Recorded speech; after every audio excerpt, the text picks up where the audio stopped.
मक्का पाई मो पुओ पूरा पागल। कौन पाई ए कथा कहूची आसतु जानिबा। गोटे कप चा पी सारा पर मु बाहरी आसिले रोषेई मक्का गोटे धरिकी आसी कहला मामा लो मते एटा सिझाई दे मु खाएमी। कालीठू से जिद्दी धरछि जे मते मक्का दियो। काली रात्रे मिललानी आज सकाळु उठु उठु बाहरी आइछि ता बाबा सहित मक्का आनिया पाई। मक्का सहित चिंगुड़ी माछ भी नहीं आसतिले।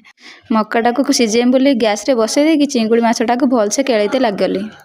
आपण माने भीतर काहाकू चिंगुड़ी माछ खाया पे भल लागे मते कमेंट रे कहिबे। माछटाकू केळै सारला पर मक्का को छडेकी पुओ को दे देनी खाया। मक्का खाइला पर मो पुअर खुशी कहिले न सरे। आपण माने निजे देखंतु पुओ को खाइते दे देकी मु पळैथिली रोषेई करिया। कथा जानछन ना सांगा माने जेतेबेले आमे किछि भलो काम करू ना हमहु केहि भी सपोर्ट करंतनी। आजि काल त समस्त खराब को ही सपोर्ट करंते खास करी आम निजर लोक माने।